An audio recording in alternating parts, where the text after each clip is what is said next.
Hi, it's Chef and Builder Janie Pendleton. We are inside Walmart, where we are talking in the hunting department about prepping supplies, about prepping for disasters, economical collapses, things on this end of the subject. People ask me all the time, Jane, what is a prepper and how do you prep? And for how long do you prep? So I'm going to try to answer some of those questions for you today, right here in the middle of Walmart, okay? In America today, American people are more concerned about economical collapses than ever before. We have over 3.6 million preppers in America that we know about. This is people that are preparing for an economical collapse, tornadoes, hurricanes, earthquakes, volcanoes, but mostly economical collapse. Since 2008 and the bank collapsing, we've seen a lot more people prepping. More people are getting into the idea of prepping, and a lot of people are thinking, how can I do this? How can I get started? Well, you want to start small. You don't want to just go out and spend your paychecks on this, okay? Because you've got to have enough money in multiple bank accounts to secure your money and for cash, or especially coins, silver or gold, when you are prepping. So you don't want to put all your eggs in one basket, so to speak, here. So that's why when I show you about food bucket storage, long-term food storage, canning, dry canning, dehydrating, storing food in food buckets and Mylar bags. When we discuss this, it's because we're showing you how to not to put your eggs in all in one basket. So that's what we're discussing today, right here in the hunting section. We're going to give you a bird's eye view of exactly what you need for your bug out bag. Just things, I mean, you can go to other stores, you can probably get them cheaper online, maybe Amazon, maybe eBay. Watch lots of YouTube videos and other videos, find out what would suit you. Each family member, each size of family member, male, female, they all have different needs for a bug out bag. So we're going to discuss all that and more today, right here in Walmart. You know, most Americans have been living above their means for the last decade or more. We've got this, our parents have raised this new entitlement age of children, thinking that somebody's going to take care of them. Somebody's going to put them through college, you know, and if I can't get through college, then somebody owes me something. Even grandparents, when you spoil a child and they think you owe them something, then they're not willing to go out here and save.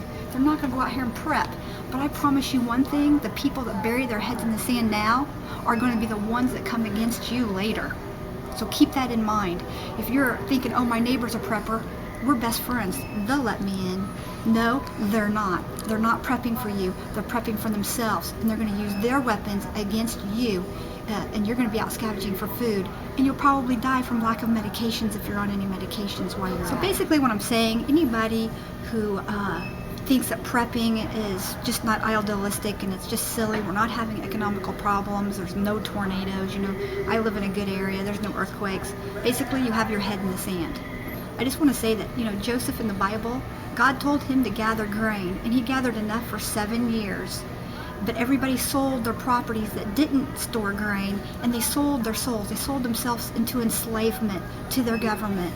And this is what will happen if we see an economical collapse. You will sell your soul to the devil, so to speak. I want to say that sometimes I feel like Scarlett O'Hara. I want to say, I'll never go hungry again. And that's the feeling that a lot of people should have after the economical collapse of 2008 or so, you know, that area. And when the banks really started going under and Obama started bailing out the banks, what you do is get yourself out of debt quickly. Today, people in America and around the world are starting to get it. They're starting to get that they need to prepare. I'm from an Amish family, and the background family's Amish. John's a background family. They were farmers, so you prepared for a year or two in advance for a drought or anything that happened. Canning food, storing food. This is normal behavior. So now you're going to ask me, what should I do to store food, Jane? It's easy. You want to start small. You don't want to go for that year yet. You just want to go for a week. Then you want to go for a month. First, you should have a 72-hour bug out bag or 72-hour food and a bug in supply. You're most likely to bug in than bug out. You're going to have to figure out a backup plan, plan B. So prep for 72 hours. That will get you to plan B.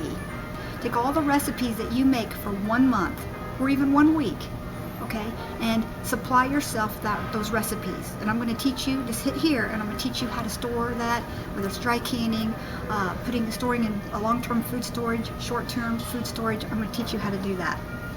And I promise you, you'll be at a year in no time, and you should prep for at least 3 years to get through any kind of economical collapse. Okay, so now I have my list here because I couldn't memorize all of this and stand in the story. The first thing you want to build up, I already talked about emergency food storage. Use multiple banks for security reasons of your money, and keep some cash at home. Best off keeping gold and silver. Reduce your expenses so that you can put the extra money towards your bank and towards your coin and silver and towards prepping. Find ways to increase your income, whether it be start a YouTube channel, insurance, where they do that insurance scribing stuff from home. My daughter-in-law's getting ready to do that, and she's getting ready to make some pretty good money doing that.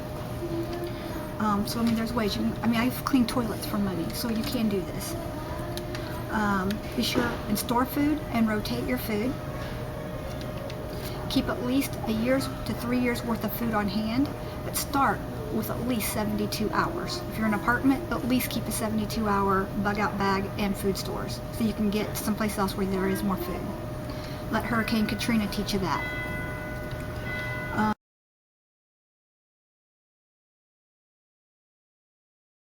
Number one would be clean water. Make a plan to make sure that you have at least 100 to 200 gallons of clean water on hand to get you through till you can get to another clean water source, or until you can build one. Make sure you make family plans for power outages. Most people cannot handle a day or two out without power. Imagine a couple of months, years without it. So make sure you have plans for power. Always keep warm blankets and candles on hand, and especially in your car. And this should be for your college students and any of your students that are driving as well. Make sure they have a bug-out bag that they can get home to you in case they're out with their friends or out of state or whatever, checking out colleges, whatever, but they can get back to you. Most people don't think about camping supplies. These are great for when you're bugging in or when you're bugging out. So that's why we're in this department today. Hygiene supplies, toilet paper, thin napkins, tampons, toothbrushes, toothpaste, all this is important. Don't forget to put that in your long-term food stores. Go right here and I teach you how to do that. Medical supplies and kits, go right here. My husband teaches you how to do medical supplies and kits. Learn CPR. My husband teaches CPR, and he advises that you take a CPR class or some sort of medical training class. Very important. You want to be able to save the life of your friends, neighbors, and family members in case of a crisis. That's tornado, hurricane, earthquake. Even in an economic crisis, you might not be able to get to medicines. If the banks are closed, your money's closed. Vitamins. Store lots of vitamins. Comfort items. Very important. You know, your children are going to get bored. You know how it is in the middle of winter and you're stuck in a blizzard or a hurricane or bad weather. Just treat it like that. Be sure and have card games and games out. Set candles out, and you know, something like this right here. This would be great. You can play games by this, and the oil burns out of this really slow. Store plenty of propane.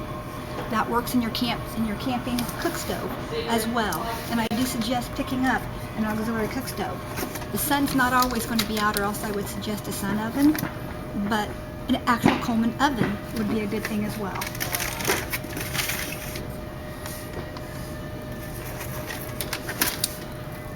A nice camping pot set, very important. And here's another cook set grill. This is what I pack in my bug out bag, is sterno fuel. Okay, very important. Some of these cutter packs are excellent for bug wipes when you're having to hike through a woods or a very bug infested area. Be sure and pack lots of pet food, especially since your dog is going to be protecting you as well. Be sure and take your dog to training classes and teach it security positions and how to bark at strangers. Make sure that you do patrol with your dog around your property. No matter how big the property or homestead is, make sure your dogs are trained to protect you. And be sure and keep them fed. Cats too. Cats keep the mice down so they don't eat through your food storage as well. Weapons, we're going to go over here and discuss that in just a minute. Flashlights, plenty of batteries. Make sure everybody has a flashlight on their bug out bag and in the home, and that you have multiple sources of fuel, lighting, and even a candle in a car can keep someone warm for a couple of hours until emergency personnel can get there. Waterproof matches. and a holder for said waterproof matches in each bug out bag. This can keep your student or your wife or your husband alive. Fire starter, very important. You should have a couple of those. Wet fire starters, okay? So when you can't gather tinder, it's raining, these will start even in the rain. They have all kinds of mag bars. Emergency blankets, I don't find that these necessarily work, but they're better than nothing. I'm not suggesting this brand, but I'm telling you to have a couple of packs of these in your bag as well, or some MREs. And or you can make it yourself by dehydrating your own foods, which is what we do. And lastly, a sewing kit. Yes, everybody needs a sewing kit. You get a sewing kit is one of my last suggestions here, because you can do so much with it, between sewing yourself up or someone else up, or from sewing up your clothes. You know, keep paracord, extra shoelaces on board, because you can do multiple things for that. We're going to cover that in another video. The sewing kit is very important. Make sure you have a bug out plan, and always plan for plan B, because plan A is not. The rule of thumb in concrete is it's going to crack. Well, the rule of thumb in a plan is it's going to break. So when that happens, you need to have plan B ready to go, and your children all need to have their password to make sure they don't get in a car with a stranger ever. So be sure and give your child the password and the location where you're to meet in an emergency. And above all, keep your prepping closed mouth. Don't tell anybody that you're doing it. We're at times right now that the economical collapse could happen. We've got so many things that can happen. You don't want people coming begging you for what little food you were able to afford to put aside, okay? You can warn people about things, but don't tell them where your food stores are, especially your weapon stores, that you're going to need to protect that food store, and mostly to protect your family. Because people, if they know you're storing things, they're going to be coming to your house and rapping on your door, please help us, and when you don't, they're going to get pretty hungry. They're going to need money for whatever they need money for. It's going to get bad real fast. Remember the riots down in Ferguson? That happened that fast, over a trial. Think about what's going to happen over. Be sure to always keep a tent, sleeping bags for family members in the car. They have extra mats here that you can roll out for more comfort, and some cots, but you just need the basic. You could even use a tarp in a real emergency. I mean, if you're just trying to get home from your car and you're just, you know, your get home bag. Here's some really small tents. That's $139 for that tent, $89 for that one, but only $29 for this one. So I mean, just doesn't take much. You only have to sleep in it for maybe a night or two. So prep with some discretion on what you need. An axe. Number one item I would pack is an axe and a knife, and possibly even that little. Machete. Yeah, the machete. I don't know. Yeah, is that the version? Another version? Yeah, machete. Glow lights, important. Emergency first aid kits. There's some small ones. There's some more first aid kits. So you can put one together, or you can just pop in here and pick one up. Mosquito repellent, bug repellents. These right here, you just hang right off your coat and turn it on, and it just repels as you go. Those do work. Don't forget to put camping toilet paper in there. Be sure and keep a raincoat in there. Any soap holders. These are great for putting shampoos and small amounts of things of your favorite things in. Remember, you don't want to be without the comforts of home. A mirror for signaling. You don't need a mirror this big. You know, just a small mirror. You can signal with a small mirror. So keep things small, because if you're going to put it in a backpack, you want to be able to. Here's paracords, and these are great. You can go on YouTube and find out all kinds of things for paracords, and I go here and I teach you how to make a paracord bracelet. And a compass. I would say this is probably my number 4 thing on my list, would be a compass. Medicines for bites. Flashlights. I said flashlights and batteries. Here's more compasses. Walking poles. If you feel that you need them, or you have bad knees, bad hips, make sure to have some walking poles. Make sure to pack your medications. A source for water and a way to clean water. Here's just an inexpensive $3.97 way right here to carry water. Okay. Here's all kinds of hydration packs here that they're now selling. I'd like to think we're influencing them. And here's just all you need right here is this inexpensive one. It's a bladder that just fills up this actual pack. So be sure that your pack comes with a bladder. If not, you have to buy that separate. And you always want to test out your equipment before you use it to make sure children's bags aren't too heavy for them. Make sure your wife's bag's not too heavy for her. It should be probably approximately only 40% of your body weight. Okay? And that's not a lot. So keep things small and light and keep them out of the packages. Keep things in waterproof bags and think about what your family's needs are. Here's some great selections of knives in Walmart. Here's a really good deal right here at $37.88. That's probably one of my favorites. And don't forget your multi-purpose tool. Can you see that? That's very important. It's got all your screwdrivers and everything on one tool and a knife on one tool. Something that has a saw blade like this that can saw down a tree and uses a knife to cut rope. That's a nice one. That's a Bear Gillis knife at $29.97. And he's got several of them up here. Bear's got some nice ones. This is a man that's been out and about, so he understands the ins and outs of things. This one right here's got some paracord on it. So I mean, you know, now let's talk about rifles and shotguns and things. Remember, none of these are any good if you don't store the ammo. My top thing is dress for the weather. Dress in layers. You can see I'm in here in a, let's see if I can do this here. You can see I'm in here in a short sleeve shirt, bra, short sleeve shirt. You put another little t-shirt underneath here, and then I've got another heavier jacket, and then I'd put on my winter coat. You want to dress in layers, and you want to wear most of your clothes or layers, and then keep an extra pair of pants, t-shirts, underwear, and bra, or what have you, what you wear, if you're man or woman, in your pack. That way you're not carrying everything in your pack, but on you. And this keeps your inner clothes clean and dry as well.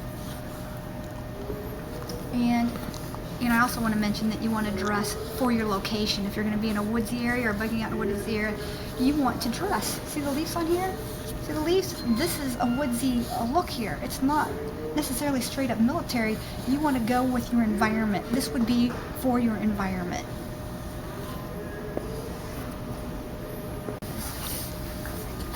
Okay, and it comes in children's, women's, and children's sizes as well. So Walmart's a good source and a good inexpensive source for some good down-filled, warm, you know, feeling coats. And I think it's important to be comfortable. I mean, your family's going to be upset as it is. Don't take away some of their luxuries. Let's see. Weapons. Each of your family member should learn how to shoot a weapon. From the age 8 and up, they should know exactly how not to shoot a weapon and what a safety is. They should know how to be around the weapon, that the weapons are locked, that they don't touch them. But when they get to a certain age, I'd say more around 10 to 12, they should already be knowing how to shoot some of the smaller handguns like the 22s. And just be sure, start them out with a BB gun or something. You know, you can get a rabbit with a BB gun or a squirrel. So teach them to hunt. Teach them how to clean the smaller animals, because that's what you're most likely to find in our area anyway, in the woods.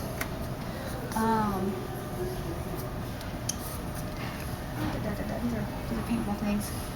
A weapon with a silencer, important. Scopes, important. You want to make sure nobody's getting anywhere near your property or your food stores. You want to nip it in the bud as soon as possible. Don't let them get too close to your property. Don't let them see what's going on and then let them signal somebody else. If you got to do a silent kill, do a silent kill. And I will teach you how to do that in one of my next upcoming videos, by the way. Find out your wife, take her to the shooting range, find out what she's comfortable with as far as size of weapon goes. I carry a Smith & Wesson 9mm, and I also carry my service revolver, which I've had forever, which is a 4-inch barreled Ruger. And my Smith & Wesson is a 7+1 shot with extra clips, so keep extra clips with you and keep them dry. And keep your weapon clean and keep it humidity free. I put the little dehumidifier things inside my weapons cases. If you can, get a gun case. They're going to run anywhere from $199 all the way up to $1,500. But you, depending on how many weapons you have, and make sure you can put this gun case and make sure you can staple it down where it can't be hauled off. You know what I mean? You're not going to protect anything if you get your weapon stolen. A lot of people will keep something like just a BB gun like this with their children, just to the point to where this is legal for them to carry. So this is something, maybe they can't carry it to school, but this is something they can learn how to shoot on, and this is something where they learn respect of a weapon. We have those, let's see. Here we have a little bit more of the BB gun styles. Look at here, we got both tips. I love this thermo seat. It'll keep your butt warm at any stadium. Oh, I love this right here. The headlamp with the batteries already in it. See that? My Rovac. These are the best because you can walk around hands-free, and you can pull these off and you can aim your light any direction. A good rain poncho, very important.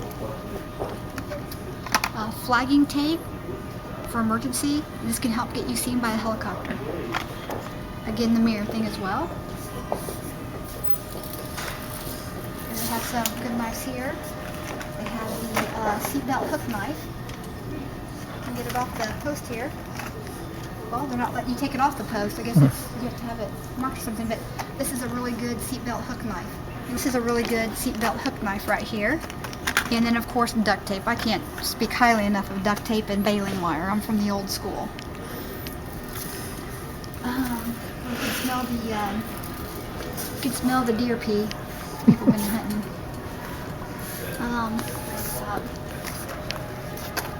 Safety glasses for your children and your spouse, for yourself, very important. Ear protection, very important. Make sure you have that as well. A lot of people forget that part, and you don't want to get stunned by the sound of a weapon going off near your head. Targets. Get as many as you can and make sure your family practices. Find some place where they allow you to practice, and practice a lot. I know ammo is expensive. That's why you're better off practicing with a pellet or a BB gun. At least until they get the hang of feeling that kick and feeling how to hold a weapon. Let's see what I see. Be sure and keep your weapons lubricated and make sure they're clean, because nothing hurts a weapon more than gunpowder that's not been cleaned off the weapon. So teach them how to clean their weapon safely. If you have to, take a class. I mean, there's all kinds of products here. Foaming gun cleaner, there's all kinds of stuff. Just keep your weapon clean. Clean it at least once every 2 months if you're not using it. If you're using it, clean it after you use it. Oh, here's one. Binoculars. Binoculars are very important, but you can get the little small compact size, and you don't have to carry anything this big. I mean, they have different kinds. And game trail cameras. I have them set up all over my house. Nobody comes on my house without me knowing it. And it films them. You can set them for film, or you can set them for the other. And I think cutty back are the best. So, and they even come in pink, but you don't want your daughter to be seen, so don't get her a pink weapon. Make sure you get her something that's not seen. I don't care if she cries, "Give me a pink one, Daddy." Then she's not mature enough ready to shoot that weapon then, if the collar's more important. You get my drift? That's kind of how you can tell if your child's ready to shoot a weapon or not, by their behaviors and the things they say. Yeah. You can keep pellets in a small container like this, and there's enough here to get home and hunt rabbits or squirrels for a couple of days. So, let's see if there's anything else here. Oh, scopes. Scopes. The best thing you can do for a scope is meet somebody that's been in the military and have them sight your scope for you. That's the best thing that you can do with a scope. Have them teach you how to do all that. Have them teach you how to shoot. We have shooting ranges around here, and also our local police department allows us to go into the shooting ranges. And so, with that being the case, they even like playing with the new weapons and things like that. So a lot of them will help you decide on a weapon. So if you're new to weaponry, then go to your local police department. I'm sure there'll be somebody there that will volunteer to help you even go gun shopping. They love to do this kind of thing. Ex-military especially. A bow and arrow. I forgot bow and arrow is very important. A silent kill, a crossbow. I love crossbows. And finally, we're going to talk about the price of ammunition.